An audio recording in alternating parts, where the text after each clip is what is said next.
Depuis le 22 mars 2019, avec le hold-up électoral de Azali Assoumani, la diaspora comorienne manifeste chaque week-end partout en France. Et le 5 octobre, toutes les forces vives de l'opposition se donnent rendez-vous à Lyon pour une nouvelle stratégie.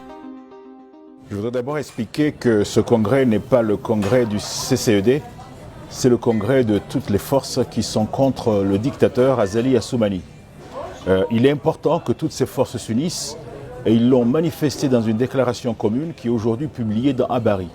Cette déclaration affirme que désormais ceux qui se battent contre Azali vont unir leurs forces pour qu'il n'y ait pas de déperdition d'énergie et que la même ligne soit tracée et qu'un plan d'action commun soit partagé afin qu'Azali Assoumani tombe le plus vite possible.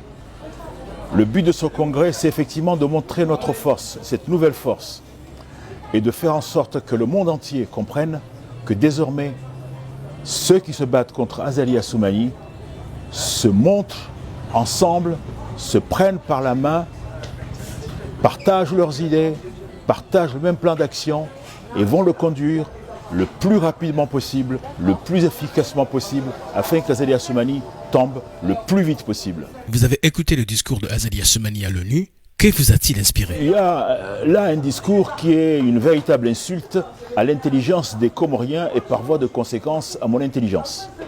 Dans ce discours, cet homme a parlé de dictateur, parce que c'est comme ça que je l'appelle, qui serait venu aux commandes grâce à la volonté populaire. C'est faux.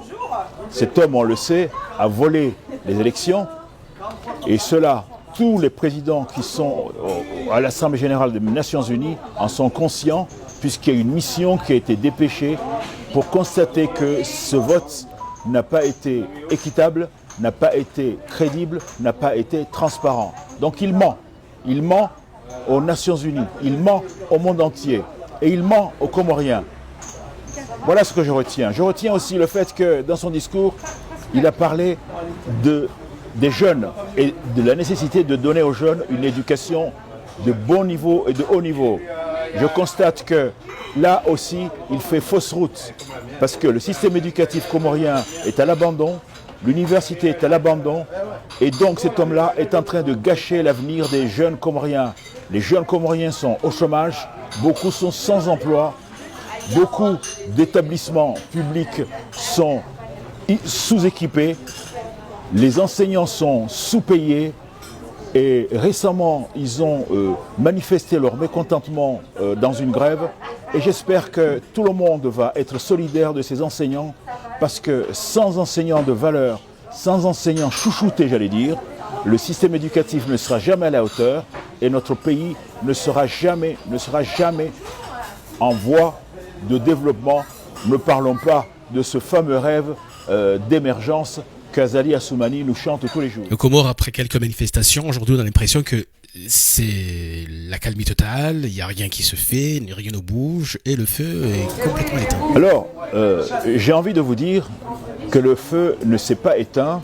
Le feu, c'est comme le feu, parfois il est fort, parfois il est faible, parfois il y a de la braise, mais la braise est là et le feu continue à souffler.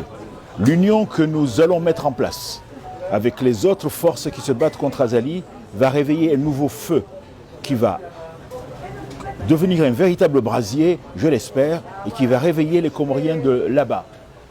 J'appelle aujourd'hui d'ailleurs à ce propos tous les Comoriens qui sont en France, dans la diaspora, tous les collectifs, d'affirmer leur solidarité, de faire en sorte que les divergences disparaissent. Parce que Azali Assoumani a repris sa triste besogne. Récemment, il est venu encore une fois de retour des États-Unis, il est venu enfermer le jeune Saleh.